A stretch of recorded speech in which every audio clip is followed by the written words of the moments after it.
টাকাই পুরুষের একমাত্র দামি পারফিউম, যা শুধু নারীকেই নয়, আশেপাশের মানুষকে আকর্ষণের কেন্দ্রবিন্দুতে রাখতে পারে। যাদেরকে আমরা বেশি প্রশ্রয় আর পাত্তা দেওয়া শুরু করি, একটা সময় তারাই আমাদের ধোঁকা দিয়ে বোকা বানিয়ে চলে যায়। প্রত্যেকটা মেয়ের চাওয়া শ্বশুর শাশুড়ি চায় না, বিয়ের পর শুধু বাবার মতো বাবা আর মায়ের মতো একজন মা চাই।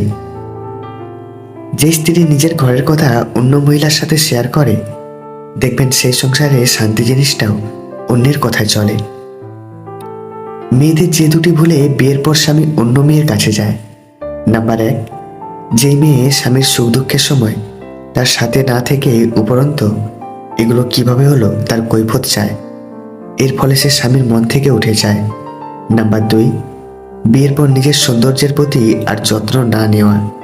মেয়েরা মনে করে বিয়ে হলেই তাদের সব শেষ, কিন্তু আসলে এমনটা ভাবা ঠিক নয়। সংসারে সবসময় পরিপাটি থাকলে, স্বামীর জন্য সাজলে স্বামীরা অনেক খুশি হয়। তাই এই দুটি কারণে নিজের স্ত্রীর চেয়ে অন্যের স্ত্রীকে ভালো লাগে। তবে স্বামীদেরও কিছু দোষ আছে, সবাই এক হয় না। লোকে কাদা দেখে এই জন্য পাশ কাটিয়ে যায় যাতে তার কাপড় খারাপ না হয়ে যায়, আর কাদা ভাবে আমাকে লোকে ভয় পায়। খারাপ লোকের মানসিকতাও ঠিক ওই কাদার মতোই হয়। 3টি কথা না জানলে আপনি গরিব থাকবেন। নাম্বার 1, টাকার পিছনে না ছুটে সফলতার পিছনে ছুটুন। নাম্বার 2, সফলতাই মানুষের টাকা এনে দেয়। আর নাম্বার 3, প্রত্যেক সফল ব্যক্তি পরিশ্রমী। কেউ তোমার উপর রেগে গিয়ে কথা শোনালে তাকে থামিও না, কারণ মানুষ রেগে গেলে সত্যি কথা বলে। মানুষ যত বড়ই ভুল করে তত বড় নতুন করে কিছু শিখতে পারে। পুত্রকে চেনা যায় বিয়ের পর, কন্যাকে যৌবনে, স্বামীকে স্ত্রীর অসুস্থতায়, স্ত্রীকে স্বামীর দরিদ্রতায়, বিপদে বন্ধুকে, লড়াইয়ে ভাইকে। পৃথিবীতে অনেক ধরনের অত্যাচার আছে, ভালোবাসার অত্যাচার হচ্ছে সবচেয়ে ভয়ানক অত্যাচার। এই অত্যাচারের বিরুদ্ধে কখনো কিছু বলা যায় না, শুধু সহ্য করে নিতে হয়। রাগ করে শোয়া যেতে পারে, কিন্তু রাগ করে ঘুমানো যায় না। বিছানায় পড়ে ছটপট করার মতো শাস্তি আর নেই। জীবনের প্রতিটি ক্ষেত্রেই অভিনয় করতে হয়। সবচেয়ে বড় অভিনয়টা হচ্ছে সুখে না থেকেও সুখী হওয়ার অভিনয়। একটা প্রাইভেট কোম্পানির অফিসের বসকে জিজ্ঞাসা করলাম, স্যার আপনি শুধু বিবাহিত পুরুষদের চাকরিতে রাখেন কেন? উনি বললেন, এদের ধমক সহ্য করার অভ্যেস আছে, আর তাড়াতাড়ি বাড়িও ফিরতে চায় না। অন্যের জীবনে আগুন লাগানো মানুষেরা এটা ভুলে যায়, সময়ের হাওয়া যদি দিশা বদলায়, সেও সেই আগুনে পুড়ে ছাই হয়ে যাবে। মন খারাপ থেকে যদি নিজেকে শক্ত করতে চাও, তাহলে মন খারাপটাকেই গোপন করো। ভালো মানুষের জীবনে যে খারাপ সময়টা আসে, সেটাও তার ভালোর জন্যই আসে। যে মানুষগুলো সারা জীবন পাশে থাকবে বলে কথা দেয়, তারাই ছেড়ে চলে যায়। মানুষ মানুষকে না দেখেও জীবনের চেয়ে বেশি ভালোবাসতে পারে। কেন জানেন? কারণ ভালোবাসার সৃষ্টি হয় মন থেকে। তুমি যেখানে ভাবো সবকিছু শেষ হয়ে গেছে, কখনো কখনো সেখান থেকে নতুন কিছু সূচনা হয়। পুরুষের চোখে নিজের বউ সেরা সুন্দরী, আর কাপুরুষের চোখে পরের বউ সুন্দরী। হয়তো অনেক দেরিতে বুঝেছি, তবে ভালোভাবে বুঝে গেছি, পৃথিবীতে কারণ ছাড়া কেউ কারোর সঙ্গে কথা পর্যন্ত বলে না। যে তোমাকে যত বেশি অপছন্দ করে, সে তোমার ব্যাপারে তত বেশি খবর রাখে। তাদেরকে কিছু করে দেখাও। দিন বদলায়, মাস বদলায়, বদলায় কতজন? যারা সত্যিকার অর্থে ভালোবাসে, বদলায় না তাদের মন। ভুল করলে হয়তো ক্ষমা করে দেওয়া যায়, কিন্তু যে জেনে শুনে প্রতারণা করে, তাকে কখনো ক্ষমা করা যায় না। বন্ধু তো কম বেশি সবারই থাকে, কিন্তু সত্যিকারের বন্ধু হলো সেই যে অসময়ে কাঁধে হাত রেখে বলে, চিন্তা কি তোর, আমি তো আছি। মন থাকা সত্ত্বেও যদি বিবেক না থাকে, তাহলে সেই মনের যেমন মূল্য নেই, ঠিক তেমনই শিক্ষা থাকা সত্ত্বেও যদি চরিত্র না থাকে, তাহলে সেই শিক্ষার কোনো মূল্য নেই। বোধ বুদ্ধি সম্পন্ন মানুষগুলো যখন সম্পর্ক রক্ষা করা বন্ধ করে নিজেদের দূরে সরিয়ে নিতে থাকে, তখন বুঝতে হবে তাদের আত্মসম্মানে কোথাও না কোথাও আঘাত লেগেছে। যদি একজন পরাজিত মানুষ হেরে যাবার পরও হাসি মুখে থাকে, তাহলে জয়ী মানুষটি তার জেতার আনন্দ নিমেষে হারিয়ে ফেলবে। এটাই হলো হাসির আসল শক্তি। আত্মসম্মানের থেকে বড় আর কিছু নেই। কেউ তোমাকে একেবারে ছোট করলেও তাকে চিনে রেখো এবং তার থেকে দূরে থেকো, কারণ প্রশ্রয় পেলে সে একই কাজ বারবার করবে। প্রতিষ্ঠিত হতে কেউ সাহায্য করে না, কিন্তু সাফল্যের পর সবাই পাশে থাকার বাহানা খুঁজে। দূরের মানুষ যতটা না কষ্ট দেয়, তার চেয়ে অধিক গুণ বেশি কষ্ট দেয় কাছের মানুষ। কর্মফল সবাইকে ভোগ করতে হয়, নিয়তি কখনোই কাউকে ছাড় দেয় না। সে যেই হোক না কেন, ঠিক সময়ে তার প্রাপ্য সে ঠিকই বুঝে পাবেই। মানুষের থেকে তার ছায়া বড় হলে সূর্য অস্ত যায়, মানুষের থেকে তার অহংকার বড় হলে মানুষ অস্ত যায়। ভালোবাসা তো সবাই দেখায়, কিন্তু সত্যি কে কাকে ভালোবাসে তা সময় এলেই বোঝা যায়। আপনি যত ভালো মানুষ হবেন, আপনাকে তত অপমান আর অবহেলা করা হবে, এটাই বাস্তব। পৃথিবী তোমার শূন্যস্থান পূরণ করতে পারলেও কখনোই তোমার শূন্যতা পূরণ করতে পারবে না। জীবন হলো সবচাইতে কঠিন স্কুল। তুমি জানতেও পারবে না যে তুমি কোন ক্লাসে পড়ো, তোমার পরীক্ষা কবে, আর পরীক্ষাতে তুমি নকল করেও পাশ করতে পারবে না, কারণ প্রত্যেকেরই প্রশ্নপত্র আলাদা থাকে। চাইলে কাউকে হাসানো যায়, কিন্তু সবাইকে কাঁদানো যায় না। মানুষ সবার জন্য কাঁদে না। তুমি যখন আমাকে চাইলে আমি জানলাম ভালোবাসা কি, আমি যখন তোমাকে চাইলাম আমি জানলাম অবহেলা কি। প্রথম সম্পর্কের ভাঙনের পর যদি দ্বিতীয় সম্পর্কের সুযোগ আসে, তবে সেই মানুষটাকে না ফিরিয়ে একটা সুযোগ করে দেওয়া উচিত। তোমার মন খারাপ যদি এই পৃথিবীর কারো হৃদয় স্পর্শ না করে, তবে তুমি হাসতে শিখে নাও। মানুষ একমাত্র প্রাণী যে পুরোপুরি সফল জীবন পার করার পরেও আফসোস নিয়ে মৃত্যুবরণ করে। মানসিক শান্তির জন্য যাকে বেছে নেওয়া হয়, একসময় সেই মানসিক অশান্তির কারণ হয়ে দাঁড়ায়। এটাই রীতি। মানুষের দুটো রূপ, একটা নকল আর একটা আসল। আজকাল মুখোশ পরা নকল মানুষে দুনিয়াটা ভরে গেছে। মানুষ তখন তোমার কাছে আসবে যখন তোমার কাছে টাকা থাকবে। তেতো হলেও এটাই বাস্তব। ভালো আছি এটা আমরা সবাইকে বলতে পারি, কিন্তু কষ্টের মধ্যে আছি এটা বলার জন্য অনেক কাছের একজনের প্রয়োজন হয়। মানুষ অভিমানে নিজের ক্ষতি করে আর রাগে করে অন্যের ক্ষতি। সম্পর্কের গুরুত্ব বোঝাতে চান, প্রথমে যোগাযোগ বন্ধ করুন। কিছুদিনের মধ্যেই বুঝতে পারবে আপনি তার প্রিয়জন না প্রয়োজন ছিলেন। মানুষকে বিশ্বাস করা ভুল নয়, কিন্তু বিশ্বাসঘাতককে দ্বিতীয়বার বিশ্বাস করাটা মারাত্মক ভুল। সেটা যে কেউ হতে পারে। ভালোবাসা শব্দটা বড়ই অদ্ভুত। কারো জীবন গুছিয়ে দেয়, আবার কারো জীবন ধ্বংস করে দেয়। উচিত কথা বলা মানুষগুলোর ভালোবাসার মানুষ খুব কম থাকে, কারণ উচিত কথা সবার হজম হয় না। বর্তমান সবকিছুর দাম বেড়ে গেছে, কিন্তু দুটি জিনিসের দাম আজও বাড়েনি, বিশ্বাস ও ভালোবাসা। কারণ এই দুটোর দাম আগেও কেউ দিত না, আর আজও কেউ দেয় না। নদীকে পরিষ্কার করার দরকার নেই, শুধু নোংরা করবেন না, নদী নিজে নিজেই পরিষ্কার করে নেবে। গাছ লাগানোর প্রয়োজন নেই, শুধু গাছ কাটা বন্ধ করুন, গাছ নিজে নিজেই গাছে ভরিয়ে দেবে। শান্তি প্রয়োজন নেই, শুধু অশান্তি করবেন না, শান্তি নিজেই ফিরে আসবে। একজন নিজের সময় মতো মেসেজ করে, অন্যজন বোকার মতো মেসেজের অপেক্ষা করে। অযোগ্য কাউকে যোগ্য করে তুলতে নেই, কারণ সে যোগ্য হয়ে প্রথমে আপনাকেই অযোগ্য বানানোর চেষ্টা করবে। আর এটাই বর্তমান সময়ের বাস্তবতা। অতিরিক্ত আবেগ মানুষকে পথভ্রষ্ট করে থাকে, সাধারণ বিবেক মানুষকে সর্বশ্রেষ্ঠ করে রাখে। সুতরাং আবেগের পাশাপাশি আমাদের বিবেকটাও জাগ্রত রাখা উচিত। জন্মদিন মানে এটাই একমাত্র দিন যেদিন তোমায় কাঁদতে দেখে প্রথমবার তোমার মা হেসেছিল। আপনি টাকা ইনকাম করুন, ভালোবাসার সম্মান এমনিতেই আসবে।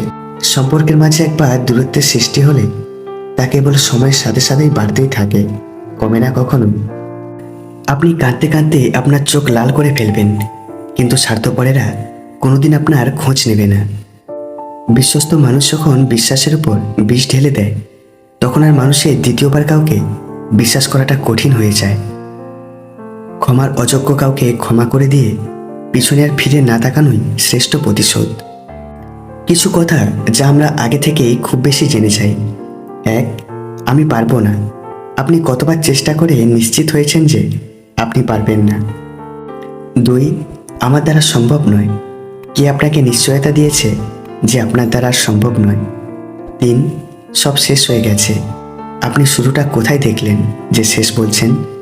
4. অনেক সময় চলে গেছে, কোন ঘড়ির কাঁটা জানান দিচ্ছে যে সময় চলে গেছে? 5. আমার কেউ সাহায্যকারী নেই, সবাই নিজেকে নিয়েই ব্যস্ত, কার এত সময় আছে যিনি আপনাকে সাহায্য করবে? 6. আমি অনেক কষ্টে আছি, একজন মানুষের নাম বলুন যিনি বলেছেন আমি আরামের ভেতর থেকে সফল হয়েছি? 7. অনেক টাকার দরকার, টাকা হাতে নিয়ে জন্মগ্রহণ করেছে এমন একজনের নাম বলুন। নিজের টাকা নিজের চেষ্টাতেই অর্জন করে নিতে হয়, পরের টাকায় সাহায্য হতে পারে কিন্তু বড় হওয়া যায় না। 8. আমাকে দেখতে খারাপ, ভালো চেহারা না হলে বড় হওয়া যায় না, এমন নিশ্চয়তা কোথায় পেলেন? 9. আমার কপালটাই খারাপ, কোন আয়নায় দেখেছেন সেখানে কপালে কী লেখা আছে তা কি পড়তে পেরেছেন? 10. আমি হতাশায় ভুগছি, হতাশা থেকে কতবার বেরোতে মরিয়া হয়ে চেষ্টা করেছেন? নিজের হাতেই নিজেকে গড়েছেন, এখন আবার নিজেকেই বলছেন কেন এমন হলো? যে কারণে বিবাহিত মহিলারা পরকীয়া করে সেটি হলো: 1. তার নিজের স্বামীর কাছ থেকে যখন তার অধিকারে প্রাপ্য ভালোবাসা ও সম্মান না পায়। 2. কিছু মহিলা অর্থের জন্য পরকীয়া করে। আর 3. স্বামীর কাছ থেকে শারীরিকভাবে স্যাটিসফাই না হলে। দুষ্ট লোকের কখনো আপনি উপকার করবেন না, কারণ সাপকে আপনি যতই ভালোবাসেন না কেন সে আপনাকে ছোবল মারবেই। কখন কার দরজায় কাকে দাঁড়াতে হবে সৃষ্টিকর্তা ভালো করেই জানেন, তাই কখনো মানুষের সাথে অমানুষের মতো আচরণ করা উচিত নয়। ভালো স্ত্রী আর ভালো মিস্ত্রি দুজনেই অনেক দামি, কারণ একজন ঘর বানায় আর একজন ঘর সাজায়।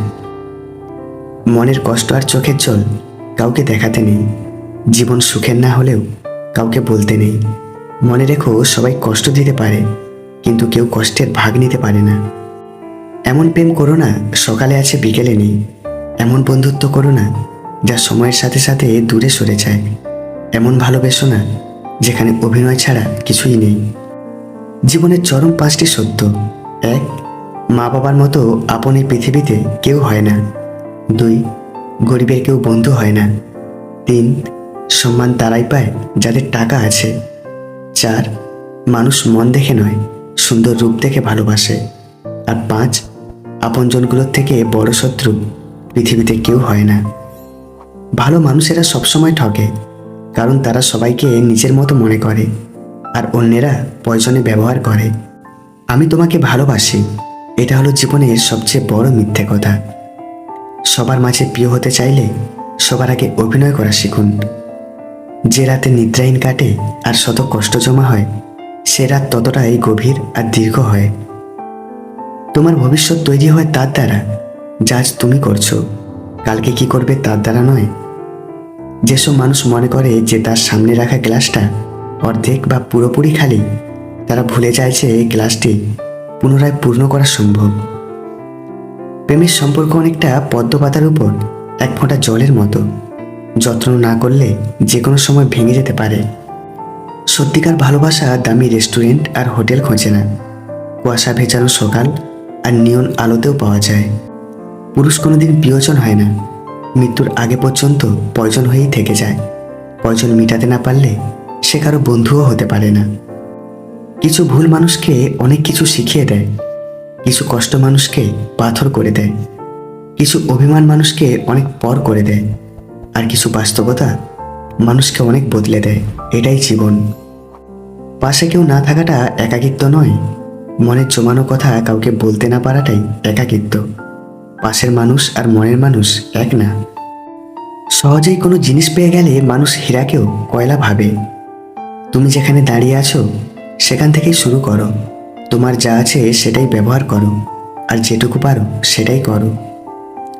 স্মার্ট ব্যক্তিরা সবসময় সবার কাছ থেকে শিক্ষা গ্রহণ করে, সাধারণ মানুষ তাদের অভিজ্ঞতা থেকে শিক্ষা অর্জন করে, আর মূর্খদের কাছে পূর্বেই সকল প্রশ্নের উত্তর আছে। সমস্যা তোমাকে থামিয়ে দেওয়ার জন্য আসে না, তোমাকে পথ দেখাতে আসে। অতীতকে চলে যেতে দাও, তবে অতীতের শিক্ষাগুলোকে রেখে দাও যা তোমাকে শিখিয়ে গেছে। আমরা আমাদের অতীতকে সহজে ভুলতে পারি না বলে বর্তমানের সুখটাকে উপভোগ করতে পারি না। স্ত্রী পরকীয়া করবে যদি স্বামীর এই দুটি ভুল থাকে। এক, স্ত্রী যদি স্বামীর কাছ থেকে ঠিকঠাক সময় ও ভালোবাসা না পায়। আর দুই, শারীরিক মিলনের সময় স্বামী যদি স্ত্রীর শারীরিক চাহিদা ঠিকমতো মেটাতে না পারে এবং স্ত্রীকে শারীরিক তৃপ্তি দিতে না পারে। অভিমান খুব মূল্যবান একটি জিনিস, সবার উপর তা করা যায় না। যাকে মানুষ ভালোবাসে তার প্রতি সেই অভিমান করে, আর সেই ভালোবাসার মানুষটিই পারে তার সেই অভিমান ভাঙাতে। এক গ্রামে একজন কৃষক ছিলেন। তিনি দুধ থেকে দই ও মাখন তৈরি করে বিক্রি করতেন। একদিন কৃষকের স্ত্রী মাখন তৈরি করে কৃষককে দিলেন বিক্রি করতে। কৃষক তা বিক্রি করার জন্য গ্রাম থেকে শহরের উদ্দেশ্যে রওনা হলেন। মাখনগুলো গোল গোল রোল আকৃতিতে রাখা ছিল, যার প্রত্যেকটির ওজন ছিল 1 কেজি করে। শহরে পৌঁছে কৃষক প্রতিবারের ন্যায় পূর্ব নির্ধারিত দোকানে মাখনগুলো দিয়ে পরিবর্তে চা, চিনি, তেল ও তার সংসারের প্রয়োজনীয় দ্রব্যাদি নিয়ে আসতেন। আজ কৃষক চলে যাওয়ার পরে দোকানদার মাখনের রোলগুলো একটা একটা করে ফ্রিজে রাখার সময় ভাবলেন মাখনের ওজন সঠিক আছে কিনা আজ একবার পরীক্ষা করে দেখা যাক। মাখনের রোলগুলো ওজন করতেই উনি দেখলেন মাখনের ওজন আসলে 1 কেজি নয়, তা প্রতিটি আছে 900 গ্রাম করে। পরের সপ্তাহে আবার কৃষক উক্ত দোকানে মাখন বিক্রি করতে গেলেন। দোকানের সামনে পৌঁছানোর সঙ্গে সঙ্গে দোকানদার কৃষকের উদ্দেশ্যে চিৎকার করে বললেন, বেরিয়ে যাও আমার দোকান থেকে। এবার থেকে কোনো বেইমান চিটিংবাজের সাথে ব্যবসা করব না। আমার দোকানে আর কোনোদিন পা রাখবে না। 900 গ্রাম মাখন 1 কেজি বলে বিক্রি করা লোকটার মুখ আমি দেখতে চাই না। কৃষক বিনম্রভাবে কম্পিত স্বরে দোকানদারকে বললেন, দাদা, দয়া করে রাগ করবেন না। আসলে আমি খুবই গরিব মানুষ, দাঁড়িপাল্লা বাটখারা কেনার মতো পয়সা আমার নেই। তাই আপনার থেকে প্রতিবার যে 1 কেজি করে চিনি নিয়ে যেতাম, সেটা দাঁড়িপাল্লার এক পাশে রেখে অন্য পাশে মাখনের রোল মেপে নিয়ে আসতাম। এই গল্পের শিক্ষণীয় বিষয়টি হলো, আপনি অপরকে যেটা দেবেন সেটা কোনো না কোনোভাবে আপনার কাছে ফিরে আসবেই, সেটা সম্মান হোক কিংবা ঘৃণা। এক গ্রামে এক কূপ ছিল। গ্রামের লোকজন যখনই জল তোলার জন্য তাতে বালতি ফেলত, প্রতিবারই বালতির শূন্য দড়ি উঠে আসত। এমন অদ্ভুত কাণ্ড বারবার ঘটায় গ্রামে ছড়িয়ে পড়ল যে কূপে ভয়ঙ্কর একটা ভূত বাস করে। কিন্তু এভাবে আর কদিন চলে? তাদের জল সংগ্রহ করতে হবে, এর একটা বিহিত করা দরকার। কিন্তু কূপে নামবে কে? কেউ সহজে রাজি হচ্ছে না। এমন সময় এক যুবক নামতে রাজি হলো। সে বলল, আমি কূপে নামবো, আমার কোমরে দড়ি বেঁধে নামিয়ে দেবেন। তবে শর্ত হলো, দড়ির অপর প্রান্তে অবশ্যই আপনাদের সাথে আমার মা বাবাকে থাকতে হবে। গ্রামের লোকজন তার শর্ত শুনে বেশ আশ্চর্য হলো। গ্রামের শক্তিশালী এতগুলো মানুষ থাকতে তার বাবা মাকে লাগবে কেন? প্রথমে তারা যুবককে বিষয়টা বোঝাতে চেষ্টা করলো। মা বাবা বলল, নামিস না খোকা, ভূতপ্রেত থাকতেও পারে। কিন্তু যুবকের এক কথা, সে নামবে এবং অবশ্যই গ্রামের লোকজনের সাথে মা বাবাকেও উপরে রাখতে হবে। অবশেষে এই শর্তে সবাই রাজি হলো। সবাই মিলে যুবককে কুয়াতে নামিয়ে দিল। ভেতরে গিয়ে সে দেখল কুয়ার মধ্যে একটি বানর পাশে গজিয়ে ওঠা গাছপালাতে ঝুলে আছে। মূলত বানরটি দড়ি খুলে বালতি রেখে দিত। যুবক বানরটিকে ধরে কাঁধে বসিয়ে দড়ি টানার নির্দেশ দিল। বানরটি ছিল যুবকের কাঁধে, এজন্য স্বাভাবিকভাবেই সর্বপ্রথম কুয়ার মধ্যে আবছা আলোয় ভূতের মতো মনে হলো তার চেহারা। হঠাৎ করে ভূত দর্শন চেহারা দেখে সবাই মনে করলো ভূতরা উঠে আসছে, তাই দড়ি ফেলে সবাই পালালো। কিন্তু দুজন দড়ি ছাড়ল না, তার মা ও বাবা। বহু কষ্টে ছেলেকে টেনে তুলল উপরে, ফলে তার ছেলে নিশ্চিত মৃত্যুর হাত থেকে বেঁচে গেল। তখন সবাই বুঝতে পারল কেন সে মা বাবাকে দড়ি ধরার শর্ত দিয়েছিল। কারণ পৃথিবীতে সবাই বিপদের সময় দূরে সরে গেলেও মা বাবা সরবে না।